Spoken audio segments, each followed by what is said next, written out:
This week our house will be having the Keto kitchen sink casserole. You can find the recipe at www.cavemanketo.com.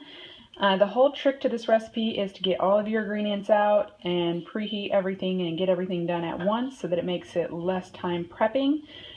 This is a high protein, higher fat, low carb recipe, so if you're not really following that, then no big deal. But my sleep really likes it due to the fact that it has all this awesome food in it. So I do half the recipe, well, somewhat half the recipe on this stuff over here and whatnot, but I do the same amount of bacon, I do the same amount of chicken thighs, just because, you know, I'm eating less and my family likes to have a variety of meals during the week. So this recipe calls for chicken thighs. I did about, that's 2.3 pounds, 2.13 pounds of chicken thigh, 1 small onion, 4 celery sticks.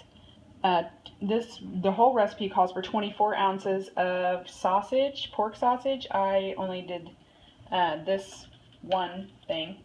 And then the other one, it calls for 16 ounces of cauliflower, frozen cauliflower, 7 slices of bacon. As you can see, I did 8. 8 ounces of cheddar cheese and 16 ounces of cream cheese.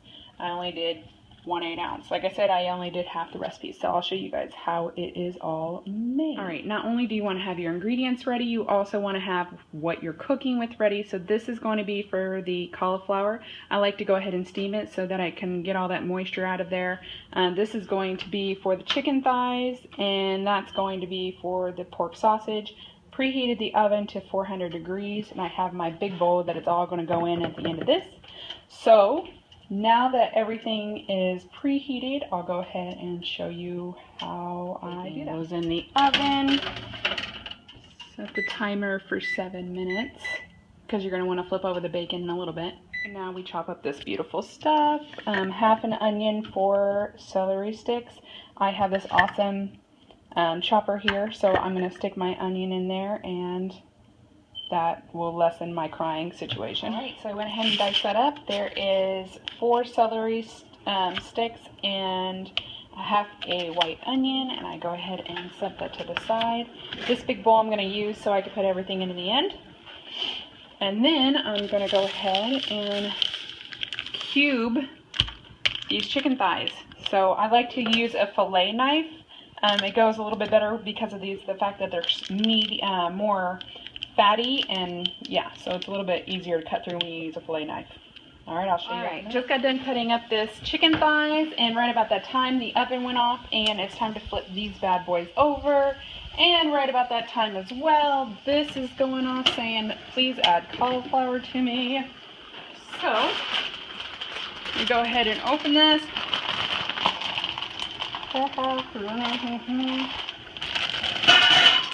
Add the cauliflower to that. Alright, so I added the cauliflower to that. I'm going to go ahead and put the lid.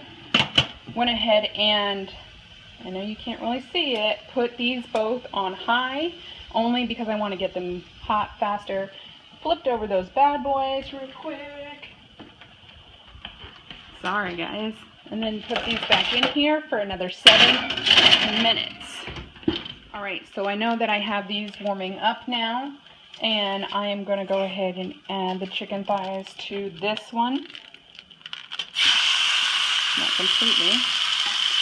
And then I'm going to add the pork sausage. I decided to do the pork sausage this one so you guys can see it. So I've got this going, which I have to spread out a little bit. You kind of want to make sure that it's even so that, you know, they can all get cooked. You don't want no salmonella poisoning. Chicken thighs, I've got that going. I do not use the same spoon for both. So I grab something out of here. More like that. And then I just toss this up. Get it going.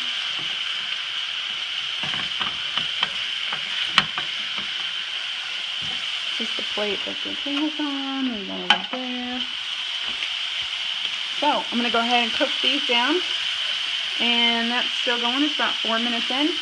Yeah. All right, so these are about halfway done cooking, and I went ahead and I turned it down to medium. The reason why is because you're going to want to transfer this and keep some of that grease, because we're going to bake or saute this, your celery and onion, inside of it. All right, so my alarm just went off, and which is telling me two things.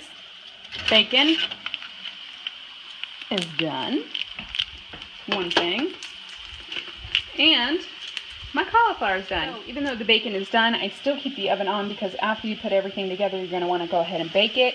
My cauliflower is done. I just went ahead and turned it off. I'm going to actually take it out of there here soon and strain it just to get the extra moisture out. This is almost done. Put the bacon over here. I'm going to transfer it onto some bread, just like that, so that we can go ahead and get the extra grease out of that. You can see I got my cream cheese ready to go. All right, I have officially cooked down the pork sausage. There's no pink in sight. And this is pretty much done. I maybe have about 5 more minutes on that. Oven is still going. That's over there. This is the cauliflower that is straining right now. This is getting all the grease out of it. It doesn't look so flipping good. Alright, and this is the 9x13 pan that I'm going to put it all in just a second. So what I did is that the ground pork, the pork sausage was all done, so I went ahead and just added it to this so that it strains along with the cauliflower. Then I have the same pan. As you can see, there's still some grease in there. So, and then I'm going to go ahead and turn this, and you can't really see it, my goodness, turn it to low. Then it should still be a little bit hot. So I'm going to go ahead and add the onion and celery, just like that. This is now done. That's going to go ahead and saute that in a second. We're going to go ahead and stir this up. Make sure we don't see any pink in there. Very important not to have any pink. Alright, that's done. I'm going to go ahead and turn that off. We're going to go ahead and saute this up. So, with a different spatula, we're going to go ahead and move this around a little bit like this. And it should be sauteed up in a little bit. The chicken is done. What we're going to have to do is take this and transfer it to a huge bowl. So, just dump it in there. Put this back like that. Then we're going to take this chicken and we are going to go ahead and strain the chicken.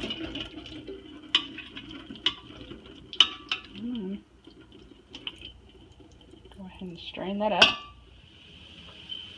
So while this is sauteing up, what I'm going to do is I'm going to jump over here to this bacon, and I am going to cut this bacon into tiny little bits, like little bacon. Alright, no knife needed. All you do is grab the bacon, twist it, boom, you got little bitty bits here. So we're going to add the bits to our mixture over here.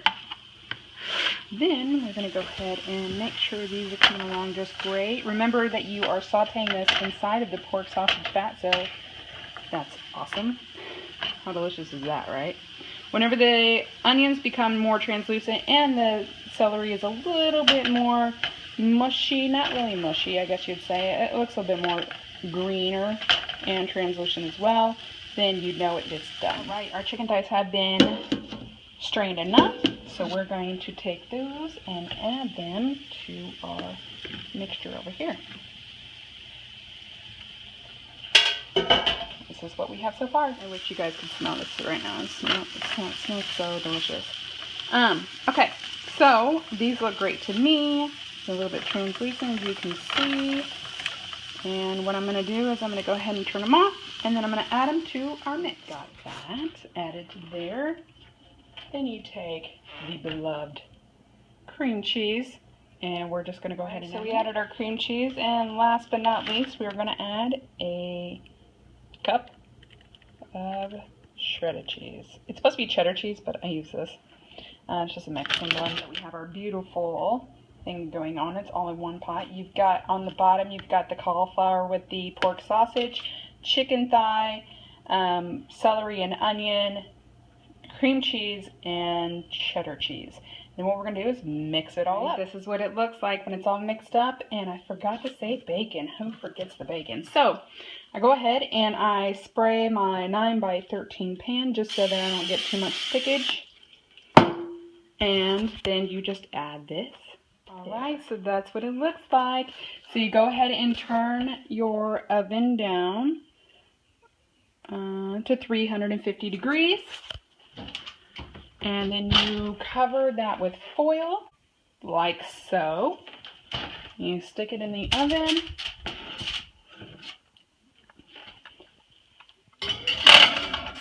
Goes in like that for 30 minutes. Alright, so even though you end up with all of these dishes, that's the downside. This is the upside. This is the casserole. Alright, so you see this little amount gone right here? That is 5 servings. So, I'm thinking there's about 20 servings in here, for us anyways, a half cup each, half cup serving. One serving is 206 calories, 14.7 grams of protein, 15 grams of fat, and 2 carbs. So, there's that.